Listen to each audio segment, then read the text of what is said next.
अगला प्रश्न है बाबू कि रासायनिक समीकरण को संतुलित करना क्यों आवश्यक है। ये तुम्हारा एनसीईआरटी का क्वेश्चन है, जाके देख लेना अपने वहां से क्वेश्चन का। तो सबसे पहले तुम समझो कि द्रव्यमान संरक्षण का नियम के अनुसार, पहले द्रव्यमान संरक्षण नियम क्या था। कहता था किसी भी रासायनिक अभिक्रिया में ना तो द्रव्यमान का निर्माण होता, ना ही द्रव्यमान का विनाश होता, ना तो द्रव्यमान का बना सकते ना तो विनाश कर सकते हैं। तो इस नियम का पालन करता है बाबू, तब कहता है कि समीकरण संतुलित हुआ। तो परिवर्तन देखो संतुलित, अब कहेगा रासायनिक समीकरण संतुलित क्यों करना जरूरी है, क्योंकि द्रव्यमान संरक्षण का नियम पालन करना। क्या किसका पालन करना, द्रव्यमान संरक्षण। भरत सर के पास पढ़ना था, भरत सर को पोंगो करना पड़ेगा। उसी तरह से भैया अगर समीकरण को संतुलित माना जाए तो किसका नियम को पोंगो करना पड़ेगा, द्रव्यमान संरक्षण का नियम। ये नियम क्या कहती है, ना तो द्रव्यमान को बनाया जा सकता, ना ही द्रव्यमान का विनाश किया जा सकता। देखो परिवर्तन दो प्रकार के होता है। परिवर्तन कितने प्रकार के होते हैं, एक होता है भौतिक परिवर्तन। यानी भौतिक परिवर्तन में क्या होता है ना, सुनो कि इसमें आकार, रूप, रंग आदि बदलता है। माने भौतिक परिवर्तन में आकार भी बदल जाएगा, आकार बदल जाएगा, रूप बदल जाएगा, रंग बदल जाएगा, लेकिन गुण नहीं बदलता। और बाप रे बाप, लेकिन गुण नहीं बदलता। तो ये याद रखना। अब देखो जैसे पानी का बर्फ में बदलना, पानी क्या बन गया, बर्फ बदल गया। तो भैया सबसे पानी द्रव था, ठोस हो गया, तो देखो अवस्था में परिवर्तन हो गया। अब सुनो ध्यान से, अब कहेगा कि सुनो, अब सुनो ध्यान से, इसमें आकार में भी परिवर्तन हो गया कि भैया ठोस था तो पानी में चला गया। इसमें कांच का टूटना देखो कौन सा, अच्छा कांच टूटा तो फिर कांच बनेगा नहीं, तो भौतिक परिवर्तन। जो फिर से आ जाए, आप लौट चले, भौतिक परिवर्तन। अब लौट चले, कौन परिवर्तन, भौतिक परिवर्तन। मोम का पिघलना, देखो मोम पिघल गया तो फिर मोम बन सकता है, इसमें भौतिक परिवर्तन। अब कहीं जमना दे दिया तब रासायनिक परिवर्तन। हाँ याद रखना। कागज का फटना, लोहे का चुंबक बनना, लोहा चुंबक बन गया तो क्या फिर लोहा नहीं बनेगा, इसमें भौतिक परिवर्तन है। सिंपल समझो। अब यहाँ पे देखो रासायनिक परिवर्तन क्या होता है। बिल्कुल नया गुण वाला पदार्थ बनेगा, रासायनिक परिवर्तन में एक नया प्रोडक्ट बनेगा और गुण उसका बदल जाएगा, ये इसमें रासायनिक परिवर्तन हुआ। जैसे सांस लेना एकदम रासायनिक परिवर्तन है। सांस लेना, भोजन का पचना, जो भोजन पच गया फिर की करेगा, उसको बना देगा, अंदर से निकालेगा, छोटी हाथ दे दे भोजन नहीं ना होगा। अंगूर या शक्कर, सुनो अंगूर या शक्कर का किण्वन प्रक्रिया, दूध का दही में परिवर्तन, दूध से दही बन जाएगा तो फिर की दही से दूध बन जाएगा, तो भौतिक परिवर्तन के रासायनिक परिवर्तन। जो अब ना लौटे वो रासायनिक परिवर्तन। ठीक। अब जैसे वो किसी भी पदार्थ का जमना, ई वर्ड समझ लो, जमना जब आ जाए समझ जाना रासायनिक परिवर्तन। कौन परिवर्तन, अब दो नंबरिया में आएगा संक्षारण किसे कहते हैं। तो ध्यान से सुनना बाबू। धातु की जो बाहरी परत होता है ना, नमी यानी वायु और अंग आदि को संपर्क में, धातु का जो बाहरी परत होता है किसके संपर्क में, नमी के संपर्क में, वायु के संपर्क में, अंग के संपर्क में, आदि संपर्क में आकर नष्ट हो जाता है। और धातु किसी प्रक्रिया को नष्ट होने की प्रक्रिया को संक्षारण कहते हैं। तो भैया एग्जाम में संक्षारण आएगा, पूरा एनसीईआरटी का बीच से उठाया पॉइंट। और ये किताब सुनो ध्यान से मेरी बात को, ये किताब को तुम पढ़ के चले जाओ, मजाक नहीं कि बोर्ड के एग्जाम में कहीं प्रश्न दूसरा आ जाए। ये किताब पढ़ लिया जिसने कंफर्म है कि 450 पास करेगा। क्यों करेगा कि भैया सारा क्वेश्चन आंसर इसी से देगा, अदरवाइज कहीं से कुछ नहीं देगा। क्योंकि ये किताब को हम पढ़ रहे हैं तो हम समझते हैं, तुम लोग भी समझाओ। लेकिन भाई ये किताब क्रिटिकल, इसलिए तुमको दिक्कत होता है। लेकिन ये किताब का क्वेश्चन आंसर सब याद करना। क्वेश्चन आंसर कहाँ से निकालना, ये एनसीईआरटी से, ठीक ना। ये ब्रांड को भूंगा तो समझ जाना कि तुम रेडीमेड हो। अब देखो उदाहरण में जैसे लोहे की वस्तु को खुंगे छोड़ देने पर, लोहा की वस्तु जब खुंगा छोड़ते हैं तो वायु और नमी के साथ संपर्क कर लेगा, और वायु और नमी के कारण ही क्या होता है, जंग लग जाता है। तो क्या हमारे मुहबा में जंग लगी, तो मुहबा में जंग इसलिए लगी कि तो वायु और नमी के में छोड़ा दिया।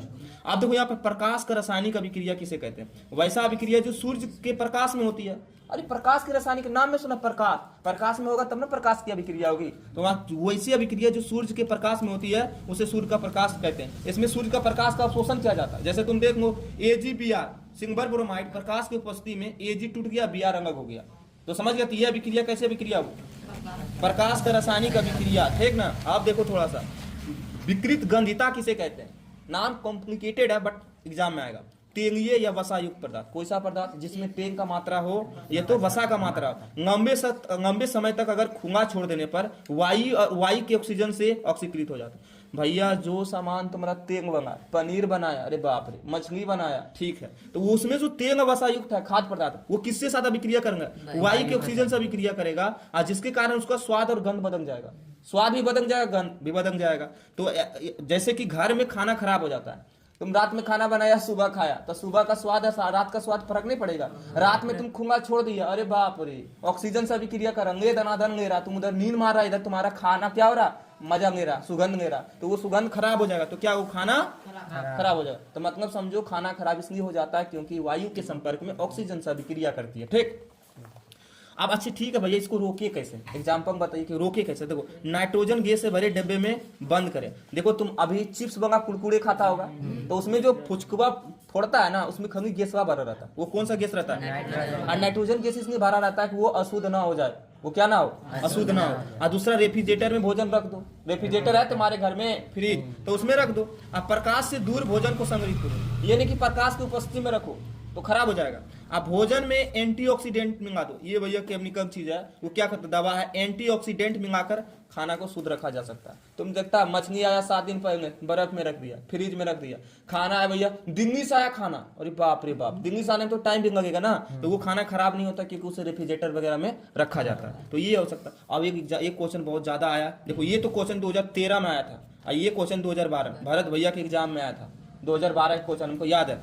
लोहे की वस्तु को पेंट क्यों किया जाता है? तो लोहे की वस्तु को पेंट क्यों किया जाता है? सुनो, लोहे की वस्तु की बाहरी सतह नमी होती है और हवा की उपस्थिति में क्या होती है? संचारित होती है। तो बाहरी सतह क्या होता है? नमी होती है, हवा की उपस्थिति में क्या होती है? संचारित होती है। और संचारण से बचाने की लोहे की वस्तु को क्या किया जाता है? पेंट किया जाता है। समझिए, लोहे की वस्तु को पेंट इसलिए किया जाता है कि संचारण से बचाना, क्योंकि भैया उस पर जंग न लग जाए। दिमाग में तुम लोग को जंग जैसे लगा है ना, उसी लोगों में जंग लग जाता है। मैग्नीशियम को जलाने से पहले हम साफ क्यों करते हैं? मैग्नीशियम को जलाने से उसका रिबन को हम साफ करते हैं, आखिर क्यों? सुनो ध्यान से। मैग्नीशियम की क्रियाशील धातु है। मैग्नीशियम सबसे पहले क्या है? क्रियाशील, बहुत ज्यादा क्रियाशील है बाबू, तुरंत पकड़ लेगा किसी के साथ। मैग्नीशियम एक क्रियाशील धातु है, नम वायु में यह अभिक्रिया करके सफेद मैग्नीशियम ऑक्साइड बनाता।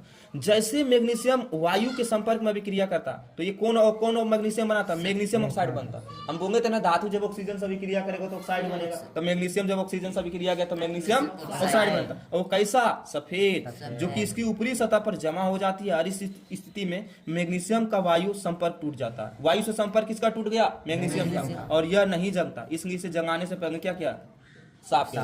अब समझो मेरी बात, तुम्हारे पास कोई मैग्नीशियम था, क्या था? मैग्नीशियम। उसको हम साफ क्यों किए? क्योंकि मैग्नीशियम जब वायु के संपर्क में आता है तो ऑक्सीजन के साथ अभिक्रिया करता है, तो वो क्या बनाता है? तो मैग्नीशियम ऑक्साइड। ये ऊपरी परत जो जमता है, ये सफेद रंग का होता है। यही सफेद परत को हटा के माचिस मारता तब जलता है, इसलिए पहले साफ करना पड़ता है रिबन। नहीं समझा? 2019 में पूछा गया, एनसीईआरटी।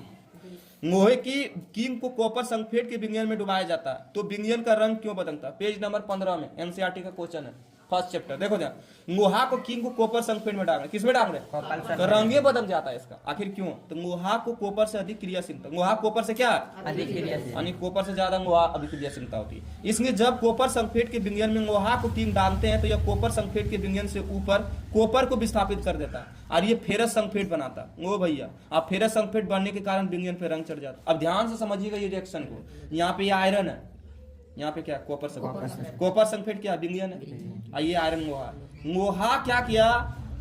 कॉपर सल्फेट में कॉपर को मार मार के भगा दिया। तो भैया जब कॉपर को भगा दिया कॉपर सल्फेट में से, कॉपर गया तो सल्फेट बचा था। तो यहाँ पे देखो क्या बना? Iron sulphate. आज कॉपर क्या हुआ? ये बेचारा 12 में कौन है, हमरा छोड़ के चल गया। तो तुम्हारा अभी क्रियाशीलता कम है, तुम्हारा अभी क्रियाशीलता, इसलिए तुमको छोड़ के चला गया। तुम भी पढ़ने में तेज नहीं होगा, अच्छा नहीं, तुमको भी छोड़ के जाएगा। तुमको क्या बनना? अभी क्रियाशीलता तुम्हारा ज्यादा होना चाहिए, ठीक? तो दिक्कत है तो बोलो।